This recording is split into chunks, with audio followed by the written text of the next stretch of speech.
कोई ताल बज रही है, हम्म। तो उसको पहचानने में दिक्कत होती है, उसके लिए क्या करें। हम्म। और दूसरा उससे भी ज्यादा ये, चलो ताल की तो हम प्रैक्टिस करेंगे तो पहचानेंगे, तो चलो वो एक अभ्यास से भी आ सकता है। हम्म। लेकिन उससे ज्यादा एक दूसरा क्वेश्चन ये है मेरा, हम्म। कि जैसे ना किसी गाने में तो शुरू से ही बीट बज रही है, हम्म। कहीं ऐसा हो रहा है कि गाना थोड़ा शुरू हो गया उसके बाद तबला शुरू हो रहा है। हम्म। तो ये कैसे तय होता है कि किस गाने में कहाँ पर से तबला बज शुरू होगी? ये तय करने वाला होता है कॉम्पोज़र, जिसने गाने की धुन बनाई है। उसके दिमाग में गाने की एक फिल्म चलती है। हर एक गीत अपने आप में एक कहानी है ना। जो भी गीत है, जो गीत मैं आपको सुना रहा हूँ वो क्या है, वो एक कहानी है। वो एक बात ही तो है जो मैं आपको कह रहा हूँ, बस स्वरों में वो बात कह रहा हूँ। उस बात में कोई ना कोई किरदार होगा कि वो बात कोई और कह रहा है, हम तो बस उसकी पैरवी कर रहे हैं। है कि नहीं? हम बेसिकली उसका किरदार धारण कर लेते हैं कि जब मैं अगर कोई ठुमरी गा रहा हूँ राधा कृष्ण की, तो मैं राधा बन जाऊंगा, फिर जवाब में मैं कृष्ण बन जाऊंगा। तो बात मेरी नहीं, बात उन दोनों की है जो आपस में हो रही थी। मैं तो चुगलखोर हूँ जो वो बातें आपको बता रहा हूँ, है ना, बेसिकली। तो हम वो किरदार पकड़ते हैं सबसे पहले तो मतलब वो फिल्म चल रही है। अब वो जिसने धुन बनाई है, उसके दिमाग में भी एक फिल्म चल रही है कि यहाँ से कोई चल के आया है और ये बात बोली है, फिर उसने जाते जाते ये बात बोली है। तो एक फिल्म चल रही है, एक सिचुएशन चल रही है। वो सिचुएशन तय करती है कि ये गाने में रिदम कहाँ से शुरू होगी और कहाँ से नहीं। गाने में शुरू में लय होगी कि नहीं, ये उसके ऊपर है। तो ये वो तय करेगा कि अगर मैंने भजन गाना शुरू किया है तो पहले मैं आलाप में ही बस यूं ही गोविंद गोविंद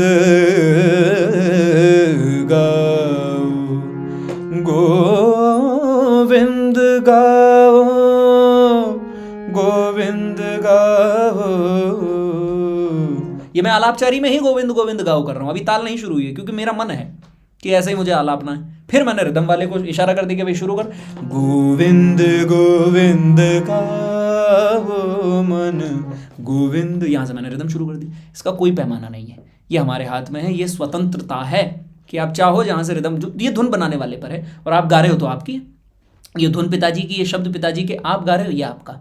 अब आप गाओ, आपको शुरू में आलाप ना है, आधे घंटे आलाप हो। सुनने वाले पे भी है कि वो आधे घंटे आलाप सुन रहा है कि नहीं सुन रहा है। उसको शब्द सुनने तो जल्दी शब्द सुना दो। तो ये कंप्लीटली हमारे ऊपर होता है कि कहाँ से रिदम लगेगी, कहाँ से नहीं लगेगी।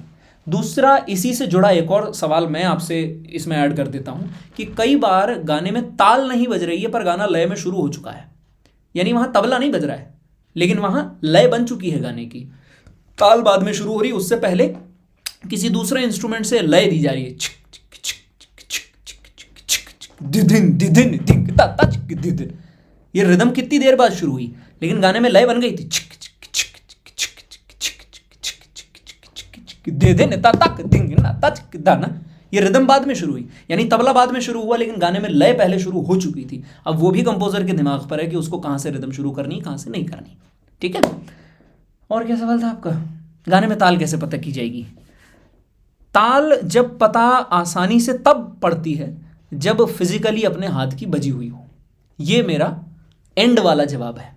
अब इससे पहले के आसान वाले जवाब दे देता हूँ। ये एंड वाला जवाब है कि बेस्ट तरीका तो यही है कि जब आपने वो खुद से बजाया हुआ है ना, हर एक बोल टेंजिबल तौर पे, जो मैंने जवाब इनको भी दिया था रमेश जी को, कि जब वो हारमोनियम बजाया हुआ है तो ही वो कानों को धुन पता पड़ी है, तो आसान है पता पड़ना जल्दी। वरना सिर्फ एक नॉन हारमोनियम प्लेयर को, सिर्फ एज अ सिंगर को वो पता करना, उसके लिए बड़ा मुश्किल काम है ये।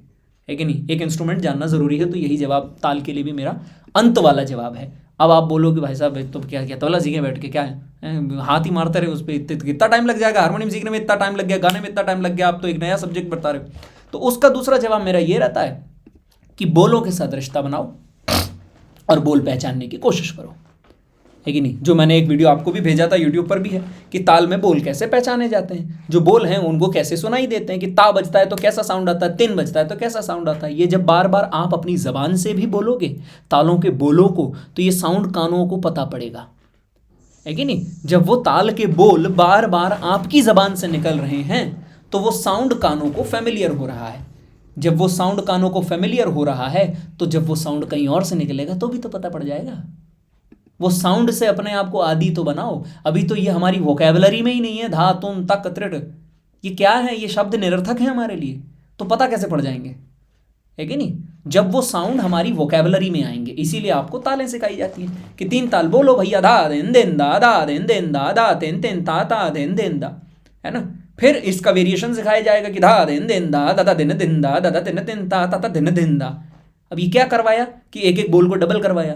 तो जो वेरिएशन, मतलब मुंह से तबला बजवा रहा हूं बेसिकली आपसे, क्योंकि हाथ से बजाने का समय नहीं है आपके पास। जिसके पास हाथ से तबला बजवाने का न समय न सहूलत होती है, उसके मैं मुंह से तबला बजवाता हूं, ताकि वो साउंड फैमिलियर हो, आपके शरीर से वो साउंड निकलना चाहिए, तो वो अपने आप कानों को पता पड़ता है। एज सिंपल एज दैट, कि जो जो चीज़ें तबले पे बजेंगी वो मैं आपके मुंह से निकलवाऊंगा, वेरिएशंस करवाऊंगा कि धा कदिन देन धा दिन दिन दिन दा तिट धा तिन, लयकारियां करवाऊंगा अलग अलग, कभी 2 गुण में बोलो, कभी 3 गुण में बोलो, कभी ऑफ बीट में बोलो। यानी जबान से उन शब्दों को फैमिलियर करो, साउंड ये फैमिलियर करो, तो अपने आप फिर पता पड़ते हैं।